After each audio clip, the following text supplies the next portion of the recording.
তারাতলায় নির্মীয়মান গুদামে লোহার কাঠামো হুড়মুড়িয়ে ভেঙে শ্রমিকদের উপর পড়ার পরই আশঙ্কা করা হয়েছিল মৃত্যু বাড়বে।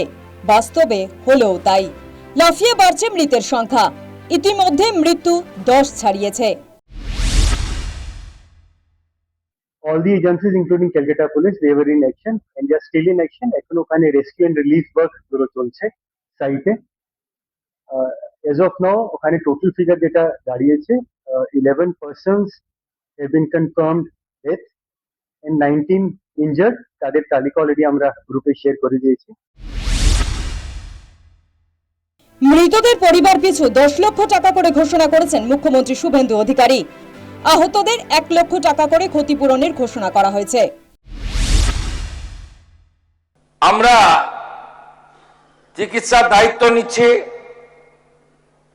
এবং আমরা ঘোষণা করছি রাজ্য সরকারের পক্ষ থেকে মৃতদের পরিবারকে আবারও বলি, অর্থ দিয়ে মৃত্যুর ক্ষতিপূরণ হয় না, এটা স্বীকার করেও দায়িত্বশীল সরকার তার দায়িত্ব পালনের জন্য অঙ্গীকারবদ্ধ 10 লক্ষ টাকা করে আমরা মৃত পরিবারকে আমরা আর্থিক সাহায্য এবং গুরুতর আহতদেরকে 1 লক্ষ, আহতদের সকলকে 1 লক্ষ টাকা করে আমরা ক্ষতিপূরণ দেওয়ার ঘোষণা করছি।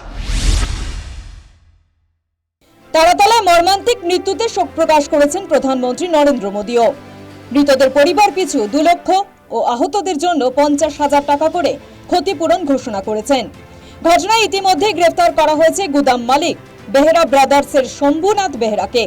পুলিশ সূত্রে খবর, বুধবার মধ্যরাতে তারাতলা মোড়ের ফ্ল্যাট থেকে গ্রেফতার করা হয় শম্ভুনাথকে। গ্রেফতার হয়েছেন আরো 4 জন। ধৃতদের মধ্যে অনিচ্ছাকৃত খুন, খুনের চেষ্টা সহ একাধিক ধারায় মামলা রুজু হয়েছে। ঠিকাদার আসগরের নামেও অভিযোগ ছিল, কিন্তু ধ্বংসস্তূপের তলায় চাপা পড়ে তার মৃত্যু হয়েছে। তারাতলার পুরো ঘটনার তদন্তের দায়িত্ব কলকাতা পুলিশের গোয়েন্দা বিভাগকে দেওয়া হয়েছে। গঠন করা হয়েছে সিট বা বিশেষ তদন্তকারী দল। গোয়েন্দা বিভাগের ইন্সপেক্টর হীরক দলপতিকে তদন্তকারী হিসেবে নিয়োগ করা হয়েছে। আমরা এখনো পর্যন্ত 5টাকে অ্যারেস্ট করেছি। Gulzar Hossain, supervisor of Asgar. কি করে এইসব লোক এই জায়গাগুলোতে ঢোকে বের করতে হবে। অ্যারেস্ট হয়েছে গুলজার হোসেন, সুপারভাইজার অফ আসগর। তারাতলা দুর্ঘটনার পরেই মুখ্যমন্ত্রী জানিয়েছিলেন, চলতি বছরে জানুয়ারি মাসের 17 তারিখ গুদাম তৈরির নকশায় অনুমোদন দিয়েছিল কলকাতা পুরসভা। নিয়ম অনুযায়ী পুর কর্তৃপক্ষ নকশার অনুমোদন ছাড়া নির্মাণ করা যায় না। কিন্তু স্থানীয়দের দাবি, গত 1.5 বছর ধরেই নির্মাণ চলছিল তারাতলা বন্দরের জমিতে। ওটা থেকে লিজ নেওয়া, মালিকের নাম শম্ভু বেহেরা। হ্যাঁ, ওই কিনে ওই করছিল। ওই 4 তলা বানাচ্ছিল, ও ভাড়া নিয়েছে তো আমাদের কোম্পানি। তো এটা বললো, মনে করলো কি এই বছরে আমি কমপ্লিট করে আগে বছর দিয়ে আমি মাল ঢুকাবো, তো হলো না। কবে থেকে কাজ হচ্ছে তাও? এইখানে 1.5 বছর হয়ে গেছে, 1.5 বছর হয়ে গেছে। बन रहा था, बिना ही बन रहा था, नहीं अनलीगली बन रहा था।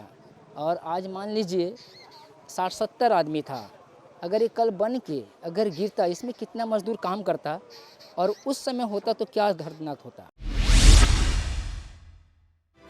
এই আবহে প্রশ্ন উঠছে, কিভাবে পুরো অনুমোদন ছাড়া নির্মাণ হচ্ছিল।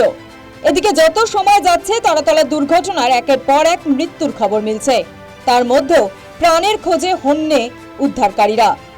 ধ্বংসস্তূপের মধ্যে প্রাণের হদিশ পেতে ব্যবহার করা হলো detector, radar, rescue live detector. ধ্বংসস্তূপের নিচে আরো কেউ আটকে আছে কিনা তা যাচাই করতে দেখা হচ্ছে মোবাইল টাওয়ারের লোকেশনও।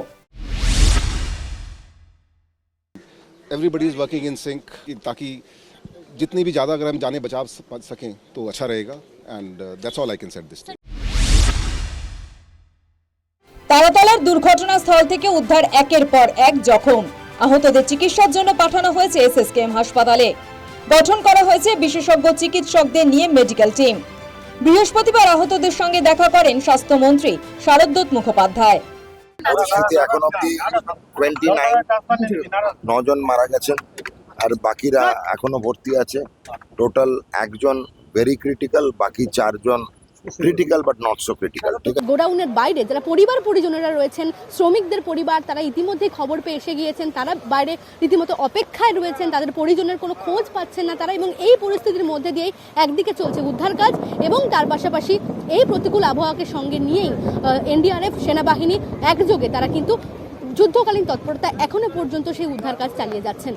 ক্যামেরা জ্যোতির্ময় দাসের সঙ্গে মৌমিতা মিত্র, নিউজ টাইম, তারাতলা।